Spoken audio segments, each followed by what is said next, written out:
Bob Ross, the gentle-voiced painter known for turning blank canvases into serene landscapes, was more than just a TV icon.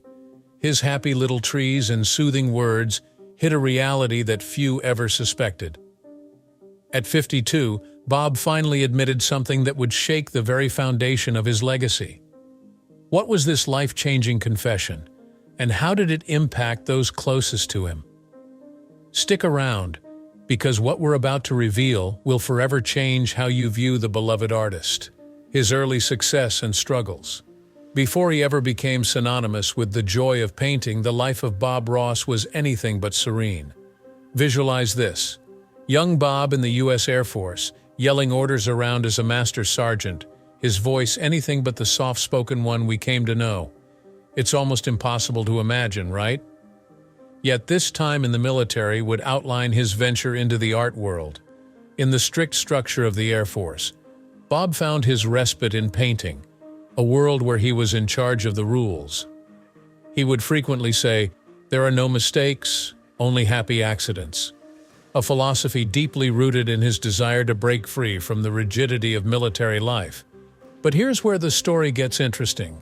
His nature, so calm and collected from those years of service, was a far cry from the disciplinarian he had to be.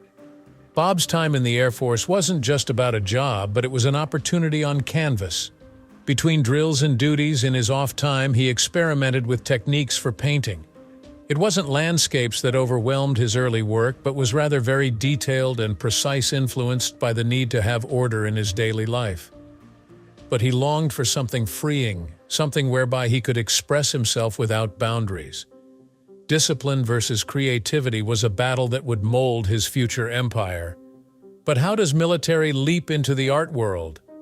After wearing the uniform for a score of years, Bob did something that must have seemed foolhardy to all around him. He retired from the Air Force to paint full-time. Can you imagine the gamble, leaving behind a stable career for a future dipped in uncertainty? His then-wife, Vivian Ridge, was not altogether convinced of this decision, and who would blame her? Their financial stability rested on this point. It was during this time that Bob stumbled upon a PBS show that featured Bill Alexander, an artist who used a wet-on-wet painting technique. This technique allows fast, confident strokes that can turn an empty white canvas into a masterpiece in less than 30 minutes. This was quite intriguing to Bob. He started honing his craft, using his savings to go to workshops and practice this style of technique. And yet, even as Bob Ross began to rise in the art world, it wasn't all sunshine and happy little clouds.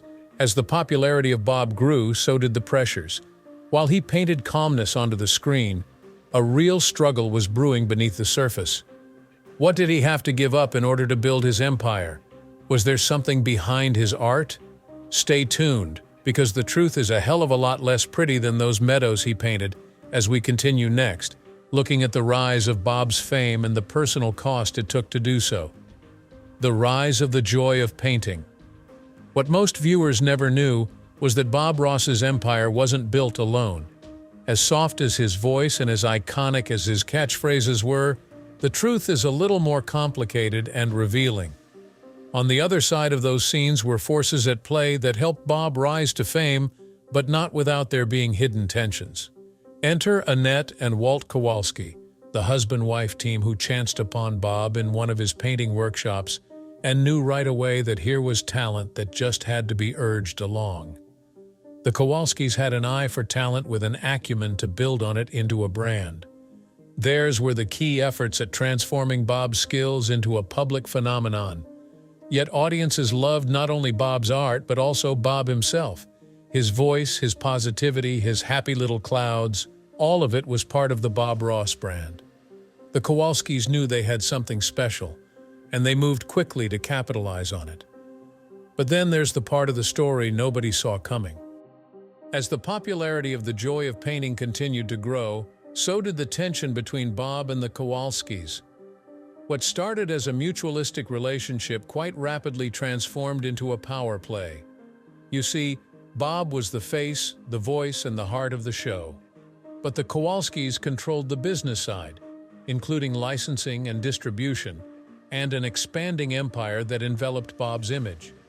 The more successful Bob was, the deeper and deeper he got himself into a quagmire of contract obligations, hamstringing him from being the master over his name. Rumors of disagreement started to circulate. Who was the true owner of Bob Ross's image? The man or the machine behind him? The Kowalskis stopped at nothing in the name of maximizing their profits, and while Bob had his sights set on spreading joy via painting, he began to realize he had less and less say in how his own brand was being handled. Behind the scenes, this tension was something Bob never spoke about, at least not publicly. On screen, he was always the calm, collected painter who loved nothing more than to inspire. But privately, the battle for control was weighing heavily on him.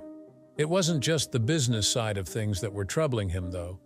Bob was fighting a much more personal and devastating battle. But that's not all Bob had to hide. Beneath the surface, a quiet health crisis was unfolding, a fight against which Bob would have to combat nearly alone. What was that secret fight, and how did it define his last years? Stick with us, because the answers will forever change the way you view Bob Ross. Success hiding dark secrets no one knew. Bob Ross's soothing voice and effortless painting style made the joy of painting a tranquil retreat for millions of viewers. Behind those serene landscapes, however, some storms were brewing. The phenomenon that is Bob Ross today was not created solo. His collaboration with Walt and Annette Kowalski developed the Bob Ross brand, but not all was harmonious behind closed doors. Whereas the Kowalskis originally helped Bob monetize his talent into a full-fledged commercial empire, the relationship over time would sour. By the mid-90s, tension started to take root over BRI's control. It wasn't about art anymore. It was about the money, power, and ownership. But was anything, if at all, going on behind the scenes that made this falling out of Bob with his business partners so deep? This once apparently mutually respectful partnership now wore a dark shade, with murmurs of control, struggles, betrayals, and hidden motives in the air. As the years passed by, Bob's fame continued to increase, and with each passing day, his business relationships started to become all the more complicated. The Kowalskis, especially Annette, began to get their hands full-on into the management of the brand. Meanwhile, despite their friendship, the relationship between Annette and Bob strained. As some said, the pressure of keeping up the empire weighed heavily on Bob's shoulders. There were even allegations by Steve Ross, Bob's son, that the tensions included personal matters. He alleged that Bob had an affair with Annette Kowalski, which the Kowalskis firmly denied. The happy trees on screen couldn't mask the frustration of Bob, as his influence over his own name and legacy just seemed to slip through his fingers. The Kowalskis, with their 50% ownership of BRI, tightened the business screws tighter and tighter. In his later years, Bob Ross's art took a backseat to legal and financial battles. His failing health, apart from growing tension within the company, contributed to the aggravation of the situation. But here is the complicated part. Bob's death was not the end of the story. If anything, it just poured fuel on the fire. Now, what would happen with his legacy after he died? How much would his family receive with the increasingly growing control of the Kowalskis? The last years of Bob Ross's life were not only marked by his fight against lymphoma, but by the struggle to secure his legacy for his son, Steve.